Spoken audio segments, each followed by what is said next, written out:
Cuando la medalla de mi madre cayó al suelo, Sofía se rió, delante de todos. La llamó basura barata. Yo miré a Carlos, mi hijo. Esperé que dijera algo, pero él no dijo nada. Se quedó ahí sentado, mirando su plato. Y eso me mató. No lo que ella hizo, lo que él no hizo. Ellos no sabían que todo estaba a mi nombre. Antes de contarte todos los detalles, quiero darte las gracias por estar presente. También asegúrate de estar suscrita o suscrito al canal. Y escribe en los comentarios desde qué parte del mundo me escuchas. Me llamo Ana. Tengo 68 años. Soy viuda. Mi esposo murió hace 15 años y me dejó bien posicionada económicamente. Yo tenía mi propia empresa de bienes raíces en Miami. Trabajé toda mi vida. Nunca le pedí nada a nadie. Y cuando mi esposo falleció, seguí adelante, sola pero fuerte. Tengo un solo hijo, Carlos. Es mi único hijo. Toda mi vida giró alrededor de él. Cuando conoció a Sofía hace 7 años, yo quise darle el beneficio de la duda. Ella venía de una familia de clase media. No rica, pero tampoco pobre. Yo pensé que era una buena chica. Carlos parecía feliz. Eso era lo único que me importaba. Al principio todo iba bien. Sofía era amable conmigo, me llamaba, me preguntaba cómo estaba. Íbamos a almorzar juntas. Yo pensaba que había ganado una hija que nunca tuve. Qué ingenua fui. Cuando se casaron, yo les ayudé con todo. Les di dinero para la luna de miel, les pagué parte del apartamento donde vivían. Cada vez que necesitaban algo, ahí estaba yo. Porque eso es lo que hace una madre. Ayudas, das, te sacrificas. Pensé que ellos lo valoraban. Pensé que Carlos se lo merecía después de todo lo que había pasado cuando perdió a su padre. Pero con el tiempo, las cosas empezaron a cambiar.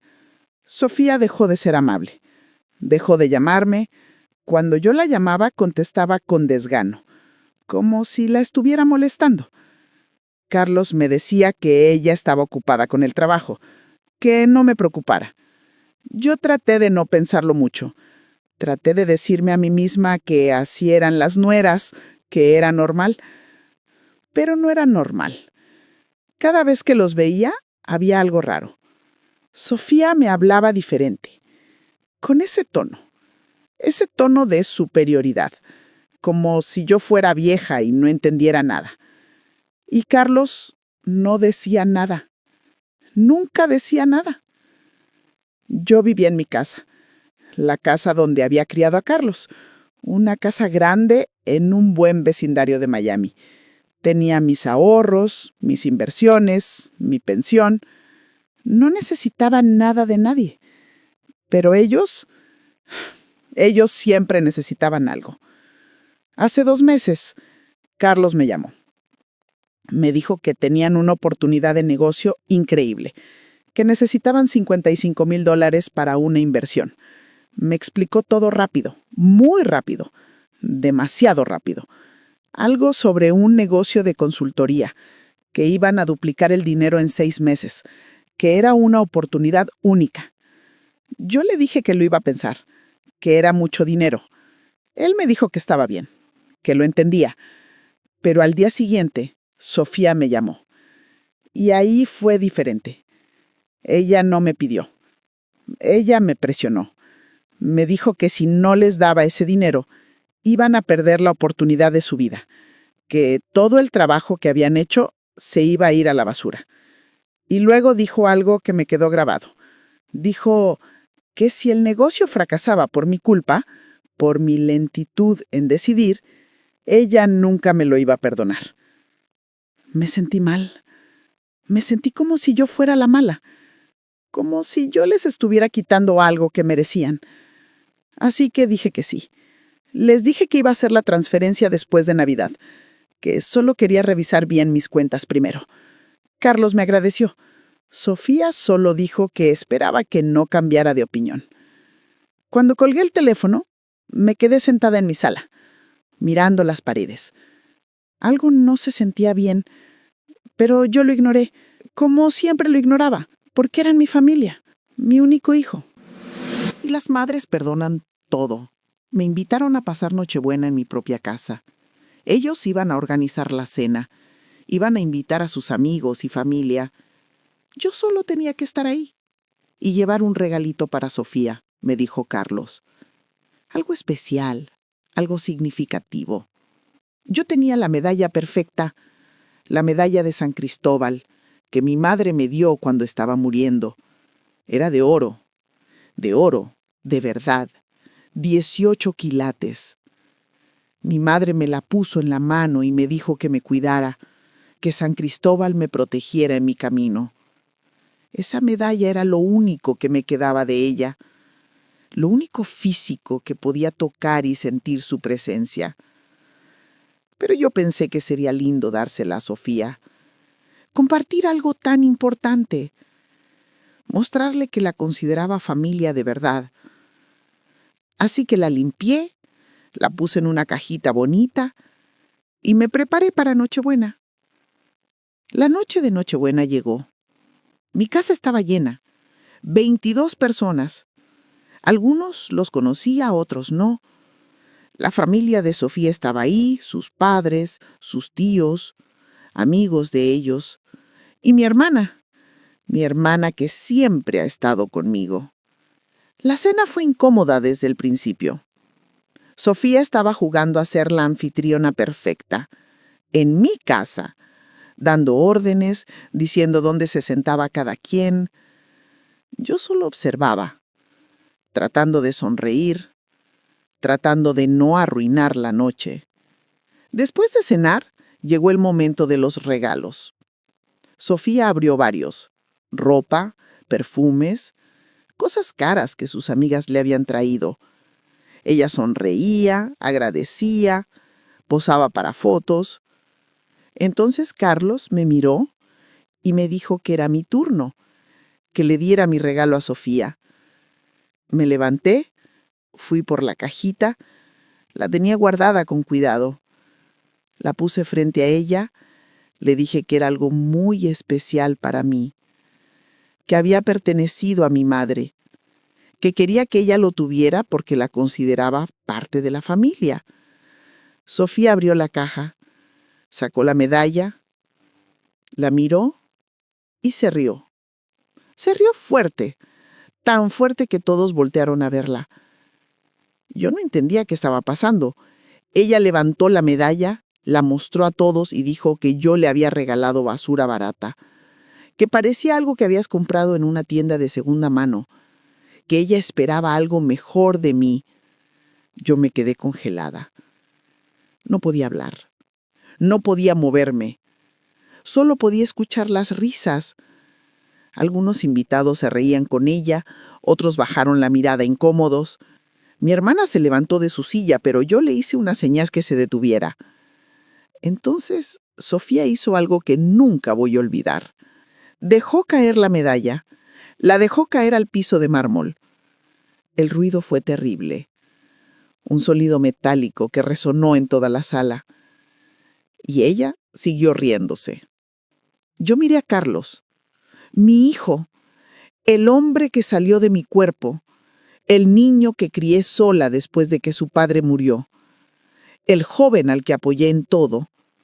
Esperé que dijera algo, que le dijera a su esposa que parara, que recogiera la medalla, que me defendiera. Pero él solo miró su plato, bajó la cabeza y no dijo una sola palabra. Y ahí fue cuando algo dentro de mí murió. No fue el insulto de Sofía, no fue la risa de los invitados, fue el silencio de mi hijo. Ese silencio me dijo todo lo que necesitaba saber. Él había elegido, y no me había elegido a mí. Me quedé sentada, quieta. Todo el mundo estaba esperando que yo hiciera algo, que llorara, que gritara, que saliera corriendo. Pero yo no hice nada de eso. Respiré profundo, una vez, 2 veces. Sentí como el aire entraba y salía de mis pulmones. Y en esos segundos, algo cambió en mí. Ya no era la madre generosa, ya no era la suegra complaciente, ya no era la mujer que se dejaba pisotear por mantener la paz. Me levanté despacio de mi silla. Todos me miraban. Caminé hacia donde estaba la medalla, en el suelo, como si fuera basura. Me agaché, la recogí, estaba fría. Le limpié el polvo con mi servilleta, la miré y la guardé en el bolsillo de mi vestido. Entonces miré a Sofía. Ella todavía tenía esa sonrisa en la cara, esa sonrisa de superioridad. Después miré a Carlos. Él seguía sin levantar la vista. Seguía ahí, sentado como un cobarde. Y saqué mi celular. Mientras estaba ahí sentada en mi propia mesa, con todos mirándome, empecé a verlo todo diferente. No fueron solo recuerdos. Fue como si cada cosa que había pasado empezara a conectarse, como piezas de un rompecabezas que nunca quise armar, pero ahora no podía dejar de verlo. Miré hacia la ventana. Desde donde estaba sentada podía ver el frente de mi casa, y allí estaba el Mercedes, plateado, reluciente, estacionado en mi entrada. En ese momento algo hizo clic en mi cabeza. Hace 2 años, Carlos vino a pedirme que lo comprara. Me dijo que su auto viejo ya no servía, que se les descomponía cada semana, que necesitaban algo seguro, algo confiable. Y entonces me dijo que Sofía estaba embarazada. Yo iba a ser abuela. Recuerdo cómo se me llenaron los ojos de lágrimas cuando me lo dijo. Mi primer nieto. Después de todo lo que habíamos pasado, después de criar a Carlos sola, iba a tener un nieto. Carlos me dijo que necesitaban el auto para el bebé, para la seguridad del bebé, que no podían arriesgarse con un auto viejo. Yo firmé sin pensarlo. $48,000 a mi nombre. Ellos prometieron pagar $700 cada mes. Y yo les creí. Pagaron 6 meses. Después pararon. Las excusas empezaron. Gastos inesperados, problemas en el trabajo, siempre el próximo mes, siempre una promesa. Yo terminé pagando cada centavo de ese auto. Y el bebé nunca existió. Un mes después, Sofía me llamó. Me dijo que había sido un error, que el doctor se había equivocado, que no había embarazo. Yo no dije nada. Me tragué el dolor, me tragué la desilusión, porque quería creer que había sido un error honesto. Pero ahora, sentada en esa mesa, con la medalla de mi madre en mi bolsillo, me di cuenta. No fue un error, fue una mentira para manipularme, para conseguir lo que querían. Usaron la idea de mi nieto para controlarme. Y yo les di $48,000 y Carlos nunca dijo la verdad. Nunca admitió que me habían mentido. Solo siguió manejando ese auto como si nada. Sentí cómo se me apretaba el pecho. Pero no era tristeza, era rabia. Rabia por haber sido tan ingenua, tan tonta. Y ahí fue cuando decidí algo. Ese auto iba a volver a ser mío. Legalmente ya lo era, pero ahora yo lo iba a recuperar. Ellos no iban a seguir usándome. Pero entonces recordé algo más, algo peor. 2 meses después de comprar el Mercedes, yo estaba revisando mis estados de cuenta del banco. Vi un cargo de $1,200 a una compañía de seguros que no reconocí. Llamé al banco. Me dijeron que era un seguro médico premium a nombre de Sofía. Le pregunté a Carlos. Me dijo que Sofía había perdido su trabajo y con eso perdió su seguro, que necesitaba cobertura médica por el embarazo, que era temporal, solo hasta que consiguiera otro trabajo. Yo acepté pagar, porque era para el bebé, para el nieto que nunca existió. Pero Sofía nunca perdió su trabajo. Eso me lo confirmó una amiga que trabaja en la misma empresa. Sofía siguió trabajando todo ese tiempo. Nunca perdió su seguro. Solo querían que yo pagara uno mejor, uno más caro, uno que cubriera tratamientos que su seguro normal no cubría. Y yo seguí pagando, $1,200 cada mes, por 2 años. $28,800 en total. Nunca me lo agradecieron. Nunca me dijeron que Sofía ya tenía trabajo otra vez. Solo siguieron dejando que yo pagara, como si fuera mi obligación, como si yo les debiera algo. Ahora, sentada en esa mesa, hice los cálculos en mi cabeza. El Mercedes más el seguro, $76,800, y todavía faltaban los $55,000 que les iba a dar en 2 días. $131,800 en total. Y Sofía acababa de llamar basura barata a la medalla de mi madre. Sentí cómo me temblaban las manos. Cerré los puños debajo de la mesa y tomé otra decisión. Ese seguro también se iba a cancelar. Hoy, en este momento, ya no iba a seguir pagando por gente que me trataba así. Pero entonces algo más vino a mi mente. Algo que me había dolido incluso más que el dinero. Hace un año yo organicé un evento para mi empresa. Una cena con clientes potenciales. Gente importante, gente con dinero que quería invertir en bienes raíces. Yo había trabajado semanas preparando esa noche. Era importante para mí, para mi negocio. Decidí invitar a Sofía. Quería incluirla. Quería que conociera mi mundo, mi trabajo, lo que yo había construido. Pensé que tal vez, si ella entendía lo que yo hacía, me iba a respetar más. La cena iba bien. Yo estaba hablando con un cliente sobre una propiedad frente al mar. Era una inversión grande, $2 millones. El cliente estaba interesado. Estaba haciendo preguntas. Yo estaba explicando los números, el retorno de inversión, los riesgos, todo. Y entonces Sofía me interrumpió, en medio de mi explicación, delante de todos.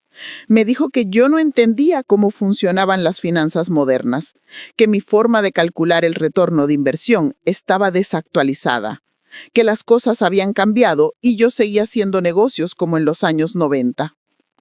El cliente se quedó callado, incómodo.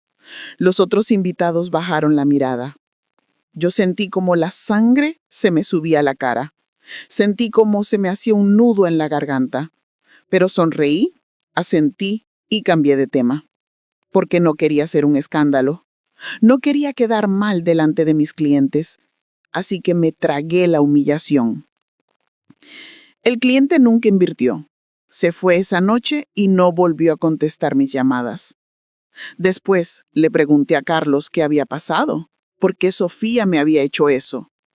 Él me dijo que Sofía solo estaba tratando de ayudar, que ella había estudiado finanzas, que sabía de eso, que no lo tomara personal. Pero fue personal, muy personal, porque esa noche perdí un cliente de $2 millones y perdí mi dignidad delante de gente que me respetaba. Y Carlos defendió a su esposa, no a mí. A su esposa, que me había humillado en mi propio evento. Ahora, sentada en esa mesa de Nochebuena, con Sofía todavía sonriendo, después de haber arrojado la medalla de mi madre al suelo, entendí algo. Sofía siempre me había visto como inferior, como alguien vieja, tonta, fácil de manipular. Y Carlos la había dejado, siempre la había dejado tratarme así. Y algo en mí se rompió más. Ya no era solo rabia, era determinación, una determinación fría, clara. Yo no iba a permitir esto nunca más. Pero había más, mucho más. Mi cumpleaños número 67 fue el año pasado, 14 de noviembre. Yo no esperaba una fiesta grande, no soy de esas personas, pero esperaba algo, una llamada, una visita, una cena sencilla con mi único hijo. Carlos me llamó 2 días antes. Me dijo que él y Sofía iban a salir de la ciudad ese fin de semana, que tenían planes con amigos, que lo sentía mucho, que me iban a compensar la próxima semana. Yo le dije que estaba bien, que no se preocupara, que lo entendía, pero me dolió. Claro que me dolió. Era mi cumpleaños y mi hijo no iba a estar ahí. Pasé ese día sola. Mi hermana vino a visitarme. Comimos pastel, hablamos. Traté de no pensar en que Carlos no estaba ahí. Traté de no sentirme abandonada. Pero 3 días después, una amiga mía me mandó fotos. Fotos que encontró en redes sociales. Carlos y Sofía, en un restaurante caro, rodeados de amigos, globos, pastel. Una fiesta. No era mi cumpleaños, era el cumpleaños de Sofía. 16 de noviembre, 2 días después del mío. Habían organizado una fiesta sorpresa. Grande, cara, con toda su gente. Y yo no estaba invitada. Ni siquiera me mencionaron. Era como si yo no existiera. Le pregunté a Carlos por las fotos. Me dijo que había sido algo de último minuto, que los amigos lo organizaron, que pensaron que yo estaba ocupada, que no quise ir porque tenía otros planes. Pero yo nunca recibí una invitación. Nunca me preguntaron si quería ir. Simplemente decidieron que yo no iba a estar ahí y celebraron a 2 cuadras de mi casa mientras yo estaba sola. Ahora, en esta cena de Nochebuena, rodeada de 22 personas que Sofía y Carlos habían invitado, entendí. Yo nunca fui parte de su familia. Yo solo era la fuente de dinero, la que pagaba, la que daba, pero no era bienvenida en su vida, solo en su cuenta bancaria. Y ahí fue cuando dejé de sentir culpa. Dejé de preguntarme si estaba siendo injusta. Dejé de dudar, porque ahora veía claro. Ellos nunca me quisieron.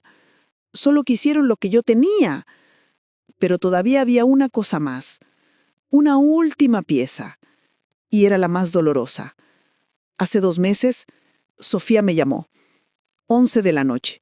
Yo ya estaba en pijama, lista para dormir. Vi su nombre en la pantalla y contesté, pensando que algo malo había pasado. Pero no era una emergencia, era una exigencia. Me dijo que necesitaban $55,000 inmediatamente para un negocio, una oportunidad única, que si yo no les daba ese dinero ya, iban a perder todo el trabajo que habían hecho, todo el tiempo invertido. Yo le dije que era mucho dinero, que necesitaba pensarlo, que necesitaba ver mis finanzas, que necesitaba tiempo, y ahí fue cuando cambió. Su voz se puso dura, fría. Me dijo que ese era exactamente mi problema, que yo solo pensaba en mi dinero, que nunca pensaba en ellos, en su futuro, en sus necesidades, que yo era egoísta, que tenía tanto y no quería compartir. Me dijo que si el negocio fracasaba por mi culpa, ella nunca me lo iba a perdonar, que iba a ser mi responsabilidad, que ella se iba a asegurar de que yo supiera que todo era mi culpa. Yo me sentí terrible, como si yo estuviera siendo mala, como si yo fuera la villana. Así que acepté. Les dije que les daría el dinero después de Navidad. Solo necesitaba unos días para organizar mis cuentas. Sofía me dijo que esperaba que no cambiara de opinión, y colgó. Sin gracias, sin un buenas noches, solo colgó. Ahora, sentada en esa mesa, con la medalla de mi madre en el bolsillo, y Sofía riéndose de mí delante de todos, entendí la verdad completa. Ese negocio probablemente ni existía, o si existía, era para tapar deudas, para cubrir gastos, para seguir viviendo la vida que no podían pagar. Y cuando les diera esos $55,000, iba a ser lo mismo que con el Mercedes, lo mismo que con el seguro. Iban a tomar mi dinero, usarme, y después tratarme como basura, como trataron a la medalla de mi madre. Y ahí fue cuando todo se acomodó en mi cabeza. No fueron eventos separados, fue un patrón de 2 años de abuso, de manipulación, de mentiras. Y Carlos había sido parte de todo. Él sabía, él dejó que pasara. Él eligió a Sofía sobre mí una y otra vez. Y en ese momento dejé de ser la madre que perdonaba todo.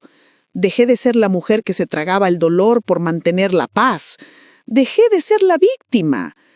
Me convertí en otra cosa, en alguien que ya no tenía nada que perder, porque ya había perdido lo más importante, a mi hijo. Lo perdí el momento en que él no me defendió, el momento en que se quedó callado mientras su esposa me destruía. Y si ya lo había perdido de todos modos, entonces no tenía razón para seguir dándoles nada. Miré mi celular, lo sostuve en mi mano y supe exactamente qué iba a hacer. Pero antes de hacer cualquier cosa, mis ojos se fueron hacia la mesa, hacia las copas de vino, hacia los platos caros, hacia la decoración que Sofía había puesto. Y entonces lo vi. En la esquina de la mesa había una bolsa de regalo, una bolsa grande, dorada, con un moño rojo. Tenía una tarjeta. La tarjeta decía, para mamá, de Carlos y Sofía. Algo me empujó a levantarme. Todos me miraban. Caminé hacia la bolsa. La tomé, abrí la tarjeta. Feliz Navidad, mamá. Gracias por todo tu apoyo. Gracias por creer en nosotros. Gracias por la inversión que nos va a cambiar la vida. Te queremos, Carlos y Sofía. Me quedé mirando esas palabras. Gracias por la inversión. Como si ya fuera un hecho. Como si el dinero ya fuera de ellos. Como si yo no tuviera opción. Como si mi sí ya estuviera comprado. Abrí la bolsa. Adentro había un perfume caro, de marca. Probablemente costaba $300. Lindo, elegante. Y en ese momento entendí. Me habían comprado un regalo caro para que yo me sintiera culpable de negarles $55,000. Era manipulación, pura y simple. Gastaron $300 para asegurarse de recibir $55,000. Y la tarjeta, ya agradeciéndome por el dinero, como si fuera inevitable, como si yo no pudiera decir que no. Esa fue la gota que derramó el vaso. Cerré la bolsa, la dejé donde estaba, volví a mi asiento y saqué mi celular. Ya no había duda, ya no había miedo, ya no había culpa, solo había claridad. Una claridad fría y perfecta. Ellos me habían usado por última vez. Desbloqueé mi celular. Nadie sabía qué estaba haciendo. Sofía había dejado de reírse. Carlos me miraba con los ojos grandes. Mi hermana estaba de pie detrás de mi silla, en silencio, pero ahí. Abrí mi aplicación del banco. Mis dedos sabían exactamente qué hacer. Busqué la transferencia programada. $55,000. Programada para el 28 de diciembre, 2 días después de Navidad. La seleccioné y la cancelé. Así de simple. Un clic y desaparecieron $55,000. Sofía me preguntó qué estaba haciendo. Su voz sonaba nerviosa. Yo no contesté, ni siquiera la miré. Seguí con mi celular. Busqué el número del concesionario Mercedes, el lugar donde había comprado el auto. Llamé. Sonó 2 veces. 3. Un hombre contestó. Señora Ana, me dijo. Era el gerente. Me conocía porque yo había comprado varios autos ahí a lo largo de los años. ¿Qué puedo hacer por usted en Nochebuena? Le dije que necesitaba recuperar un vehículo, un Mercedes clase C plateado, que estaba a mi nombre, que lo quería de vuelta inmediatamente. Hubo un silencio. Me preguntó si estaba segura, si todo estaba bien. Le dije que nunca había estado más segura de nada en mi vida, que mandara la grúa a mi dirección, ahora, esta noche. Él me dijo que lo iba a hacer, que en 2 horas estaría ahí. Colgué. Sofía estaba diciendo algo. Su voz subía. Carlos trataba de hablar. Mamá, decía. Mamá, espera. Pero yo no escuchaba. Ya no. Busqué el número de la compañía de seguros. Llamé. El sistema automatizado contestó. Presioné las opciones. Llegué a un operador. Le di mi número de póliza. Le dije que quería cancelar el seguro médico a nombre de Sofía. Efectivo inmediatamente. El operador me preguntó si quería mantener la cobertura hasta fin de mes. Le dije que no, que lo cancelara ahora, en este momento. Me confirmó la cancelación, me dio un número de referencia. Colgué. Sofía estaba de pie, gritando, preguntando qué había hecho. Carlos también estaba de pie, tratando de quitarme el celular. Pero mi hermana se interpuso. Se paró entre él y yo, y Carlos se detuvo. Me levanté de mi silla, guardé mi celular en mi bolsillo. Miré a Sofía, después miré a Carlos y les dije exactamente lo que había hecho. Cancelé los $55,000. Llamé para recuperar el Mercedes. Cancelé el seguro y les dije por qué.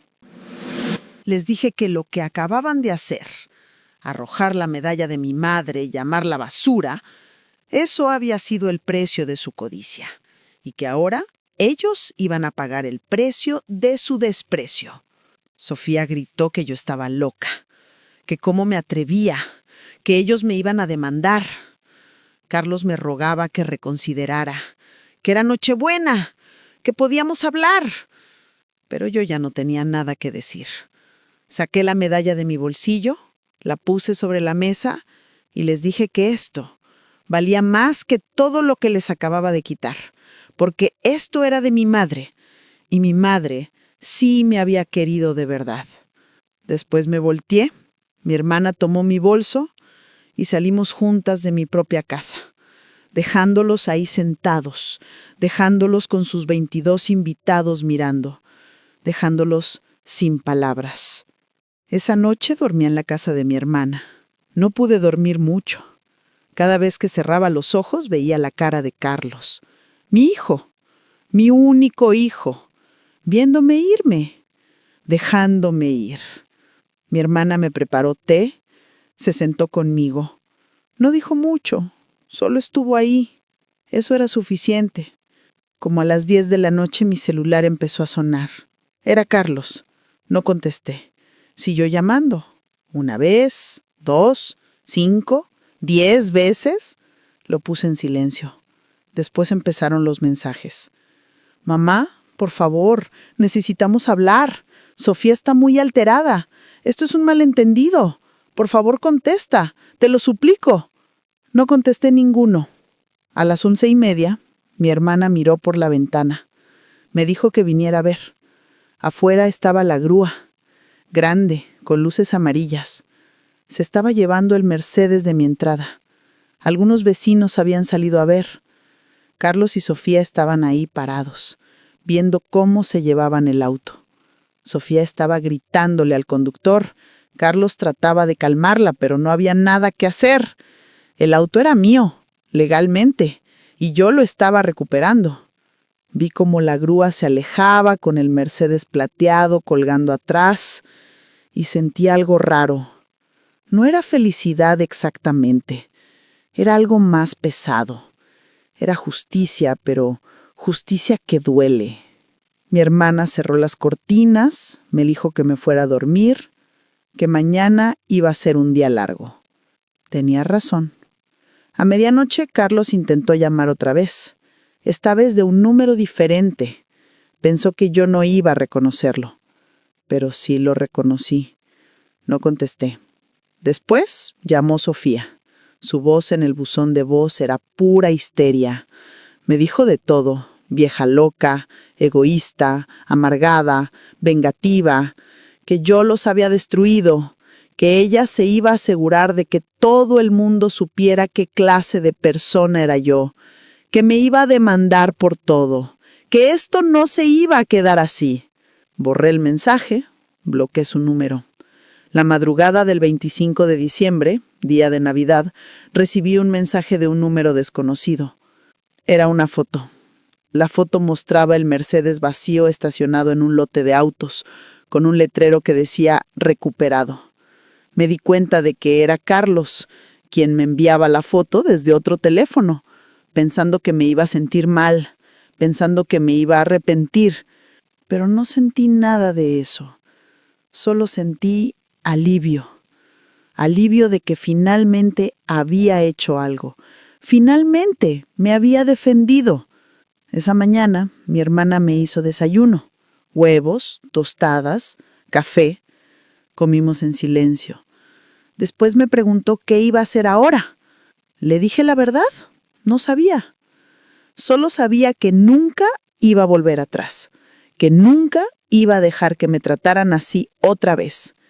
Ella sintió, me dijo que estaba orgullosa de mí, que era hora de que yo pensara en mí misma, que había sido demasiado generosa por demasiado tiempo. Pasé la Navidad ahí, viendo películas viejas, tomando té, sin hablar mucho, solo existiendo, tratando de procesar lo que había pasado, tratando de entender que mi hijo ya no era parte de mi vida, que yo había elegido mi dignidad sobre él y que había sido la decisión correcta, aunque doliera tanto. 2 días después, el 27 de diciembre, mi hermana me trajo algo. Era el tablet de Carlos. Me dijo que un amigo en común se lo había encontrado, que Carlos lo había dejado olvidado en algún lado, que pensó que yo debería verlo antes de devolvérselo. No quería verlo. De verdad no quería, porque sabía que lo que fuera que estaba ahí iba a doler. Pero algo me empujó, algo me dijo que necesitaba saber, necesitaba ver la verdad completa. Lo encendí. No tenía contraseña. La primera cosa que di fue WhatsApp abierto. Y ahí estaban los mensajes. Cientos de mensajes. Empecé a leer y con cada línea sentía cómo se me revolvía el estómago. Eran mensajes entre Carlos y alguien llamado Memo, un comprador de autos, un tipo que compraba autos de lujo usados y los revendía.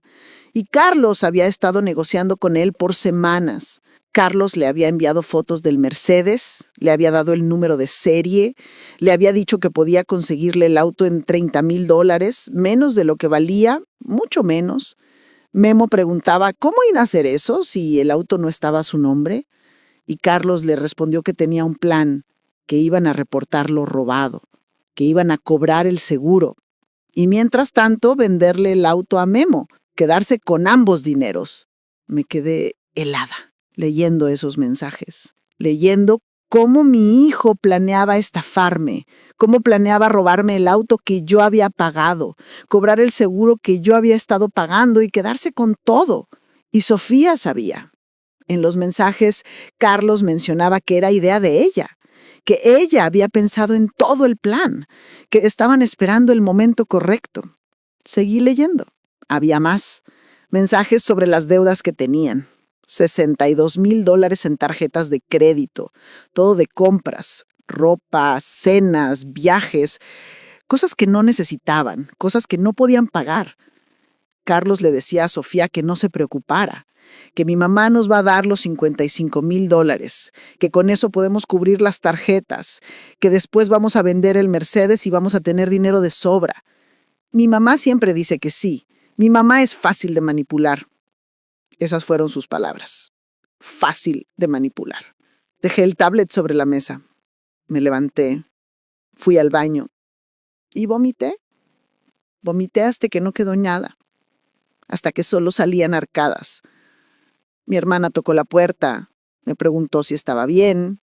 Le dije que no estaba bien, que nada estaba bien.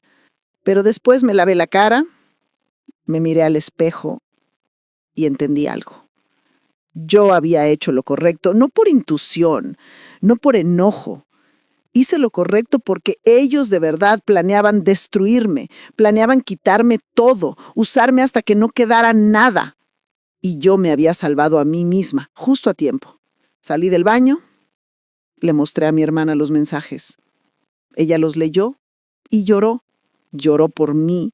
Lloró porque su sobrino, el niño que ella vio crecer, se había convertido en esto, en alguien que podía hacerle esto a su propia madre.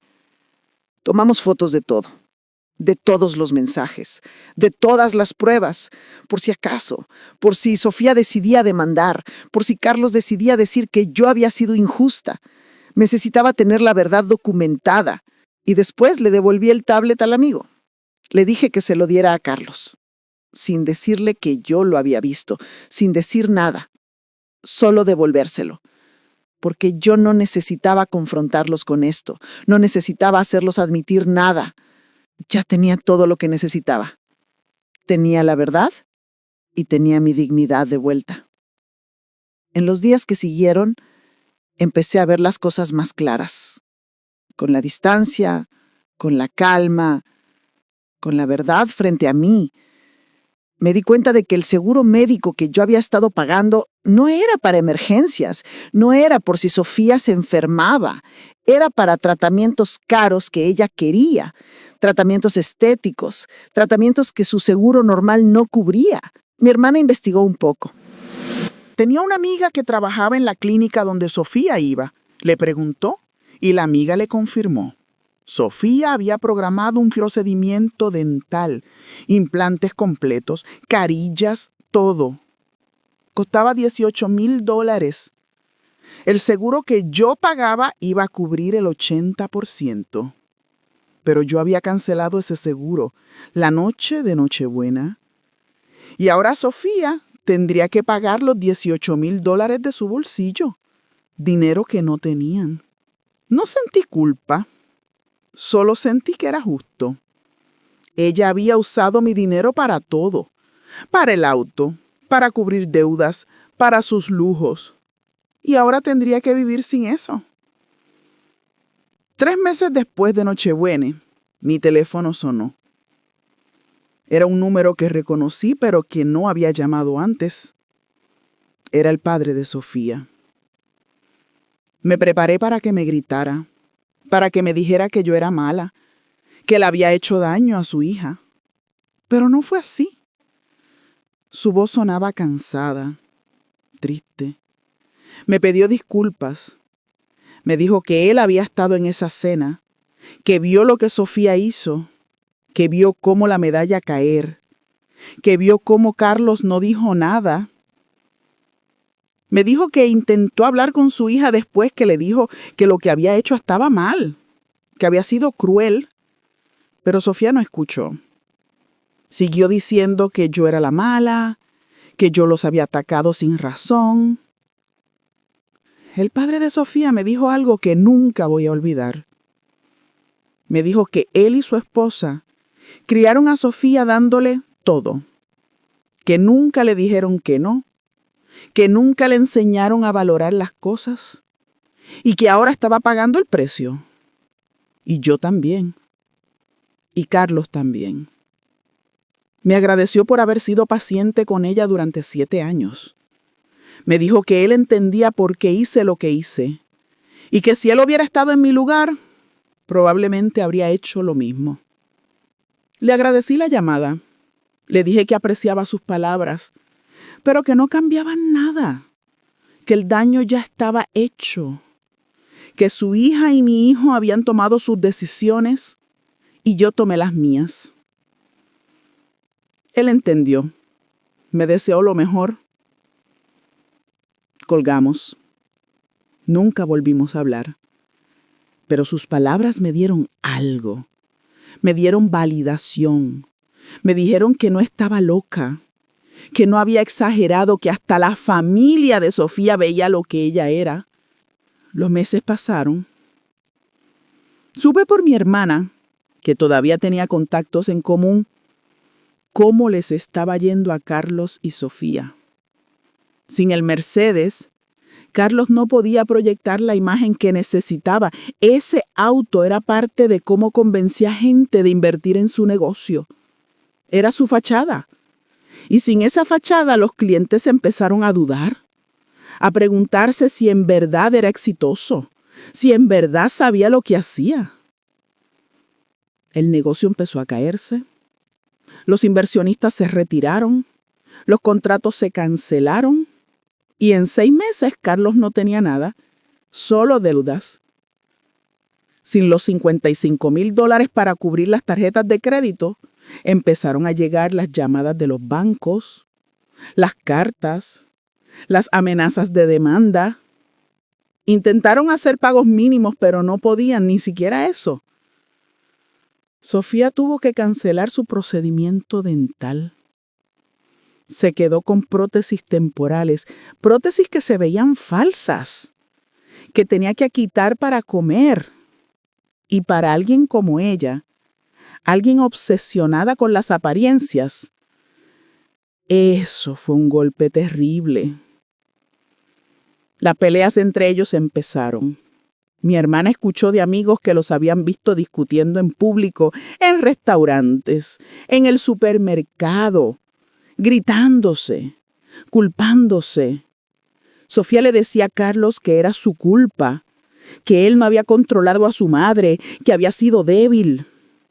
Carlos le decía a Sofía que había sido idea de ella presionarme por el dinero, que si ella no hubiera arrojado a la medalla, nada de esto habría pasado. Pero ninguno admitía la verdad de que ellos me habían usado, me habían mentido, me habían planeado robar y que yo simplemente me defendí. Para el primer año ya estaban en bancarrota, perder el apartamento, Mudarse a un lugar más barato, vender todo lo que tenían de valor. Y yo no sentí nada, ni alegría, ni satisfacción, ni culpa. Solo sentí vacío, porque mi hijo estaba sufriendo y yo no podía ayudarlo. No porque no quisiera, sino porque ya no podía confiar en él. 2 años después de esa Nochebuena, mi hermana me contó que Carlos y Sofía se habían divorciado. No fue una sorpresa. Era inevitable. Cuando el dinero se acaba, cuando la presión aprieta, la gente muestra quién es realmente. Y ellos mostraron que no había amor ahí. Solo había conveniencia. Sofía culpó a Carlos hasta el final. Le dijo que todo era su culpa, que si él hubiera sido más hombre, si hubiera controlado a su mamá, si hubiera sabido manejar la situación, nada de esto habría pasado. Carlos intentó salvar el matrimonio, al principio, pero Sofía ya había decidido. Ella quería a alguien con dinero, con estabilidad, con recursos, y Carlos ya no era eso. Así que lo dejó. Se fue a vivir con sus padres. Carlos se quedó en un apartamento pequeño, compartido con un amigo, trabajando en lo que podía, tratando de salir de las deudas, tratando de reconstruir su vida. Y yo no hice nada. No lo ayudé, no le mandé dinero, no le ofrecí un lugar donde vivir, porque si lo hacía, volvería a empezar el mismo ciclo. Y yo ya no era esa persona. Ya no era la madre que perdonaba todo. Escuché que Carlos intentó llamarme algunas veces ese año. Pero cambié de número, cambié de casa. Me aseguré de que no pudiera encontrarme a menos que yo quisiera ser encontrada. Y no quería. Todavía no. Quizás nunca. La primera vez que Carlos intentó contactarme de verdad fue la mañana de Navidad, el día después de que todo pasó. Logró llamar desde el teléfono de un amigo. Yo contesté sin ver el número. Pensé que era mi hermana, pero era él. Su voz sonaba rota. «Mamá», dijo, «por favor, necesito que hablemos». Le dije que no había nada de qué hablar, que él había elegido su lado cuando se quedó callado, cuando dejó que su esposa me humillara, cuando permitió que me trataran como si yo no valiera nada. Él empezó a llorar.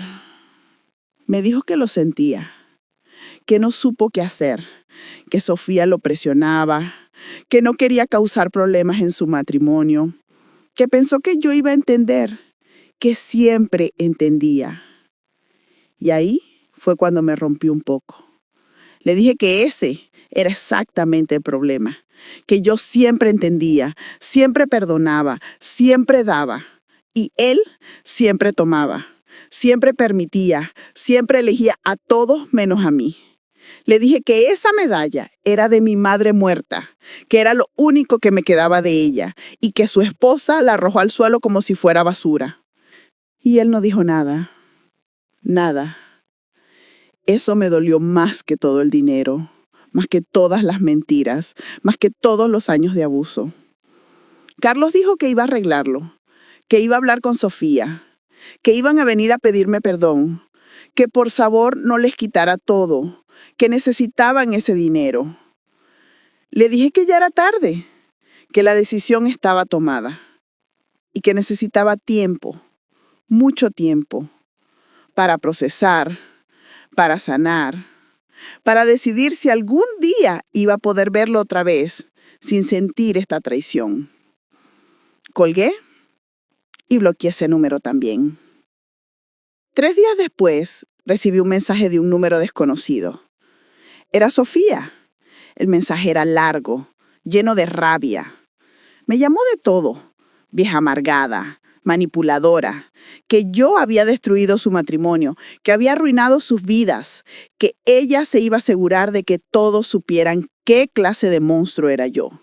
Me dijo que me iba a demandar, que tenía abogados, que yo no podía simplemente quitarles las cosas así, que iba a pelear, que iba a recuperar todo. No le contesté. Solo tomé captura de pantalla de todo y se las mandé a mi abogado, por si acaso. Él me dijo que no me preocupara, que todo estaba a mi nombre. Que legalmente yo tenía todo el derecho de recuperar mis propiedades, que ella no tenía caso, que era solo amenazas vacías de alguien desesperada. Tenía razón. Nunca pasó nada. Nunca me demandó. Solo fueron palabras. Palabras de alguien que por primera vez en su vida no iba a conseguir lo que quería. 1 año y medio después, cuando Carlos ya estaba divorciado, intentó contactarme otra vez. Esta vez fue diferente. No llamó. No mandó mensajes. Vino a la casa de mi hermana. Sabía que yo pasaba tiempo ahí. Mi hermana contestó la puerta. Me dijo que Carlos estaba fuera, que quería hablar conmigo, que se veía diferente, más delgado, cansado, triste. Le dije que no quería verlo, pero ella me dijo que tal vez debería, que había pasado tiempo, que tal vez él había cambiado, que tal vez era hora de escucharlo. Salí, nos sentamos en el portal, lejos uno del otro, como extraños. Él empezó a hablar.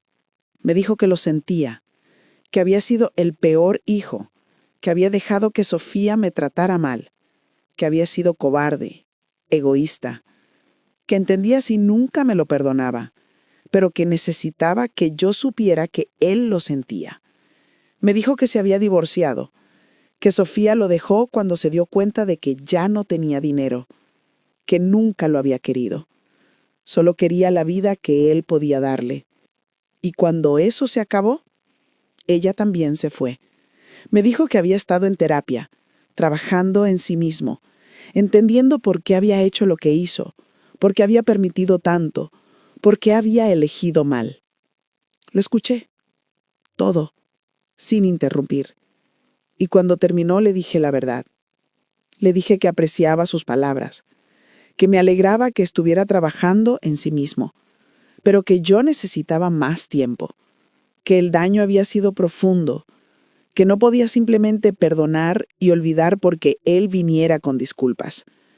Le dije que tal vez algún día podríamos tener algún tipo de relación, pero que ese día no era hoy, que todavía no. Carlos lloró. Asintió. Me dijo que entendía, que iba a esperar, el tiempo que fuera necesario.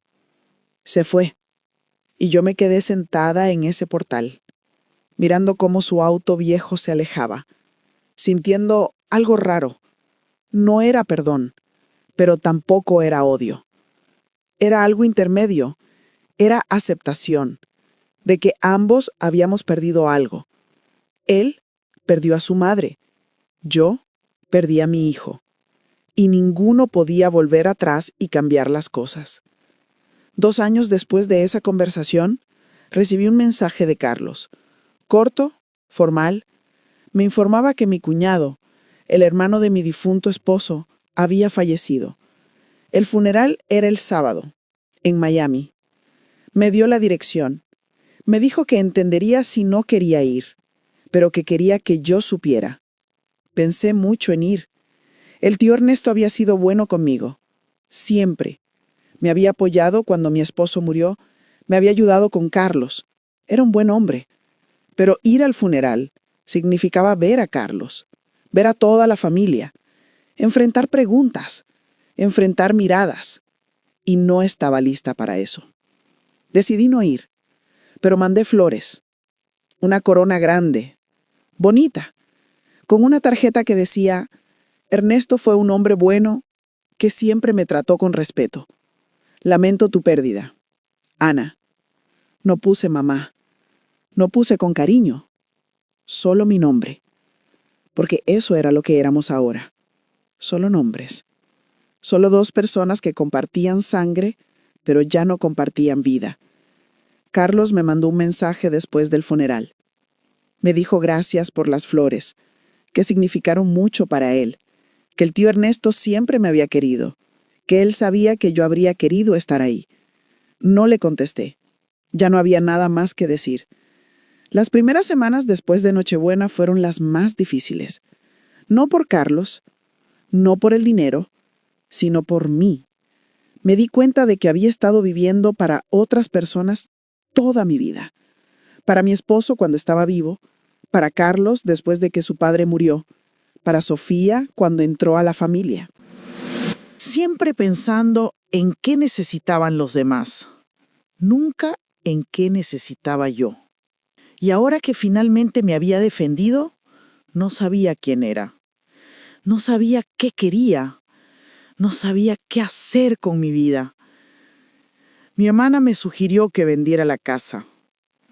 La casa grande donde había criado a Carlos, donde habíamos vivido como familia, donde todo había pasado.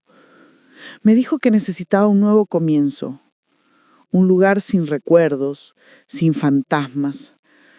Al principio no quería. Esa casa era todo lo que me quedaba de mi vida anterior, de cuando era feliz, de cuando tenía una familia. Pero después entendí que ella tenía razón. No podía sanar en un lugar lleno de dolor. No podía avanzar rodeada de recuerdos de lo que había perdido. Contraté a un agente. Puse la casa en venta y en 3 semanas teníamos comprador. Una familia joven, con niños, con sueños. Exactamente el tipo de familia que nosotros habíamos sido alguna vez. Empaqué mis cosas, mis fotos, mi ropa, la medalla de mi madre que recuperé esa noche y me mudé a un condominio en la costa, pequeño, moderno, con vista al mar. Un lugar que era solo mío, sin historia, sin pasado, solo futuro. Para marzo, yo ya estaba establecida en mi nueva vida. Había decorado el condominio, había encontrado rutinas nuevas. Caminaba por la playa cada mañana, tomaba clases de yoga, leía libros que nunca había tenido tiempo de leer. Me sentía diferente, más liviana, como si hubiera estado cargando un peso gigante por años y finalmente lo había soltado. Empecé a salir más, a conocer gente nueva, otras mujeres de mi edad que también estaban solas, que también habían perdido algo, pero que habían elegido seguir adelante. Formamos un grupo. Nos juntábamos cada semana, a veces íbamos a cenar, a veces al cine, a veces solo caminábamos y hablábamos. Y fue ahí donde me di cuenta de algo. No estaba sola. Nunca había estado sola. Solo me había sentido sola porque estaba rodeada de gente que me hacía sentir invisible. Una de las mujeres del grupo, Patricia, me contó que ella también había tenido problemas con su hijo, que él también había elegido a su esposa sobre ella, que también había sido usada, manipulada, descartada. Y escuchar su historia me ayudó. Me hizo sentir que no era la única, que no estaba loca, que lo que había hecho no era exagerado, era necesario. Patricia me dijo algo que nunca olvidé. Me dijo que las madres pasamos tanto tiempo enseñándoles a nuestros hijos a pararse sobre sus propios pies que olvidamos enseñarnos a nosotras mismas, a soltar, a dejarlos caer cuando es necesario, a protegernos a nosotras mismas también. Y tenía razón. Yo había pasado toda la vida de Carlos protegiéndolo, ayudándolo, dándole todo, pero nunca me había protegido a mí misma. Hasta esa noche de Nochebuena. Para el siguiente diciembre, cuando llegó Nochebuena otra vez, pensé que me iba a sentir mal, que iba a recordar esa noche y me iba a derrumbar. Pero no pasó. En vez de sentir tristeza, sentí paz. Paz de saber que había hecho lo correcto. Paz de saber que nunca iba a volver a permitir ese tipo de abuso. Pasé esa Nochebuena con mi hermana y mi grupo de amigas. Hicimos una cena pequeña, bonita, llena de risas, de historias, de apoyo. Y por primera vez en años, disfruté la Navidad. De verdad la disfruté, porque estaba rodeada de gente que me valoraba, que me respetaba, que no querían nada de mí, excepto mi compañía. También empecé algo nuevo ese año. Empecé a dar mentorías financieras a otras mujeres. Mujeres mayores que no sabían manejar sus finanzas, que habían dependido de sus esposos o sus hijos toda la vida, que necesitaban aprender a valerse por sí mismas. Les enseñaba sobre inversiones, sobre ahorros, sobre cómo proteger su dinero, sobre cómo no dejarse manipular. Y cada vez que ayudaba a una de ellas, sentía que mi experiencia había valido la pena, que todo lo que había pasado me había convertido en alguien que podía ayudar a otras a no pasar por lo mismo. Para el segundo año, Carlos y Sofía ya estaban divorciados. Él vivía solo, trabajando, pagando sus deudas poco a poco, reconstruyendo su vida de cero. Supe por mi hermana que él hablaba de mí a veces, que decía que yo había tenido razón, que ojalá hubiera sido diferente, que me extrañaba, pero no intentaba contactarme. Respetaba mi espacio, y yo apreciaba eso, porque significaba que tal vez, solo tal vez, sí había aprendido algo. Yo también lo extrañaba, a veces. No el Carlos que había sido esa noche, sino al Carlos niño, al Carlos que yo había criado, al hijo que había amado antes de que el dinero y Sofía lo cambiaran. Pero entendía que ese Carlos ya no existía y que el Carlos que existía ahora tendría que ganarse mi confianza otra vez, si es que algún día quería intentarlo. Hoy, 5 años después de esa Nochebuena, mi vida es completamente diferente. Vivo frente al mar, viajo cuando quiero, tengo amistades reales, gente que me busca porque les importo, no porque necesiten algo de mí. Mi negocio de mentorías creció. Ahora trabajo con docenas de mujeres, ayudándolas a tomar control de sus finanzas, de sus vidas, de sus decisiones. Y aunque perdí a mi hijo, gané algo más importante. Me gané a mí misma de vuelta. Carlos y yo no hemos vuelto a hablar. No desde el mensaje sobre el tío Ernesto. A veces pienso en buscarlo, en ver cómo está, en preguntarle si aprendió, si cambió, si alguna vez entendió por qué hice lo que hice, pero algo me detiene. Tal vez es miedo. Miedo de que me pida dinero otra vez. Miedo de que no haya cambiado. Miedo de abrir esa herida que ya sanó. O tal vez es simplemente que estoy bien así. Sola pero no vacía. Sin familia de sangre pero rodeada de familia elegida. Sin el hijo que esperaba tener pero con la paz que nunca pensé que podría alcanzar. La medalla de mi madre está en mi joyero.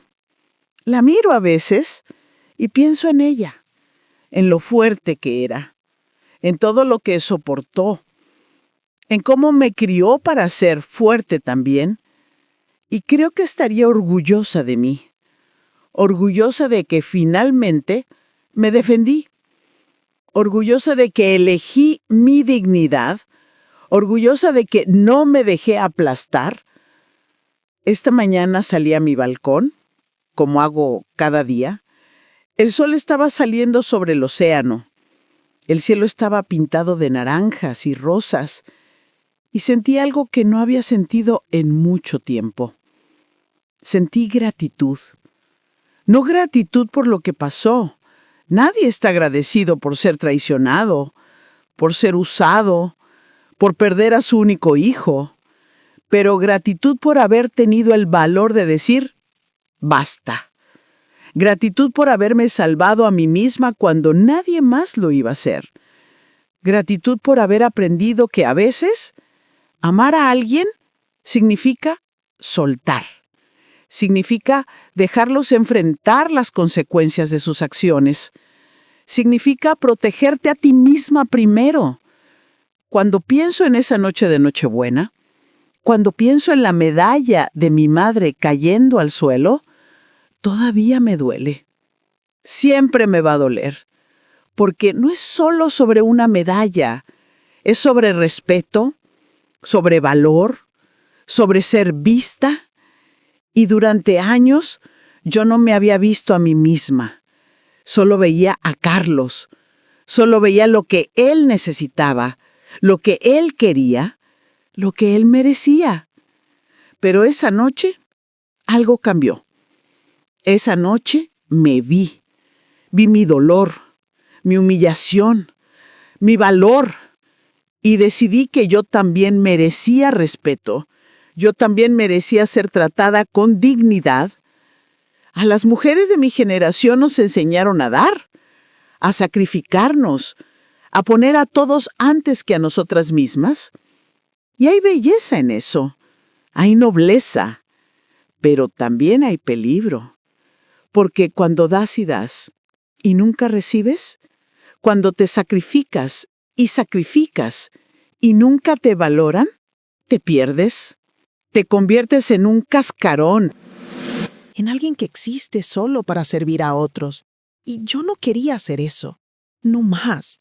Así que tomé mi poder de vuelta. Tomé mi dinero de vuelta. Tomé mi dignidad de vuelta. Y sí, perdí a mi hijo en el proceso. Y ese es un dolor que vive conmigo cada día. Un dolor que nunca se va completamente. Pero gané algo que había perdido hace mucho tiempo. Me gané a mí misma. Y cuando comparo lo que perdí con lo que gané, cuando pongo todo en la balanza, sé que hice lo correcto. Porque no puedes vivir una vida digna si no te respetas a ti misma.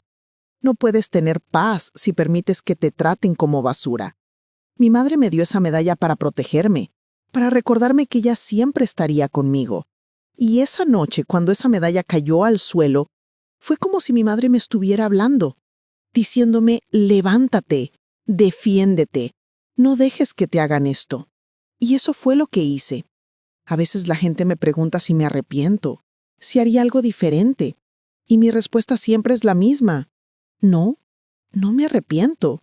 Porque quedarse callada, aceptar el abuso, seguir dando dinero y amor a gente que no lo valoraba, eso me habría matado. Tal vez no físicamente, pero sí emocionalmente. Me habría convertido en alguien amargada, resentida, vacía. Y prefiero estar sola y en paz que acompañada y destrozada. Así que si estás leyendo esto, si estás escuchando esta historia y te ves a ti misma en ella, quiero que sepas algo. No eres egoísta por protegerte. No eres mala por establecer límites. No eres cruel por decir basta. Mereces respeto. Mereces dignidad. Mereces ser tratada como alguien que vale. No solo por tu dinero, no solo por lo que puedes dar, sino por quién eres.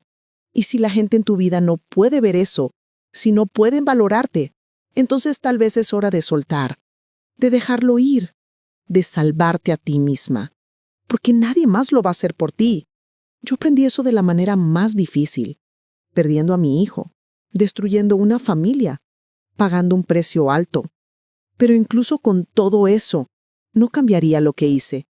Porque ahora cuando me miro al espejo, me reconozco. Ve a una mujer fuerte, a una mujer que se respeta a sí misma, a una mujer que no se dejó derrotar. Y esa mujer, esa soy yo, la verdadera Ana. No la Ana que trataba de complacer a todos, no la Ana que se tragaba el dolor, sino la Ana que decidió que su vida también importaba. Y eso vale más que cualquier relación, cualquier cantidad de dinero, cualquier cosa. Porque al final del día, la única persona con la que vas a vivir para siempre eres tú misma. Y yo elegí vivir conmigo en paz. Si llegaste hasta aquí, si escuchaste toda mi historia, te agradezco, de verdad, porque compartir esto no fue fácil. Revivir esa noche, recordar todo el dolor, pero sentí que necesitaba contarlo, porque tal vez alguien por ahí lo necesite escuchar. Si esta historia te conmovió, si te hizo pensar, si te hizo sentir algo, te pido que le des like al video, que te suscribas al canal, porque hay más historias como esta, historias de gente real, de decisiones difíciles, de momentos que cambian vidas, y me encantaría saber tu opinión. Déjame un comentario. Dime qué habrías hecho tú en mi lugar.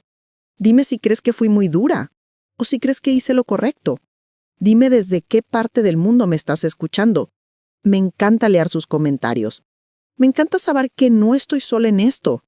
Y si quieres más contenido como este, si quieres acceso a historias exclusivas, a videos más largos, a conversaciones más profundas, considera convertirte en miembro del canal. Tu apoyo hace que esto sea posible. Hace que yo pueda seguir compartiendo estas historias que necesitan ser contadas. Gracias por estar aquí. Gracias por escuchar. Y recuerda, tu vida vale. Tu dignidad vale. No dejes que nadie te haga sentir menos. Nos vemos en el próximo video.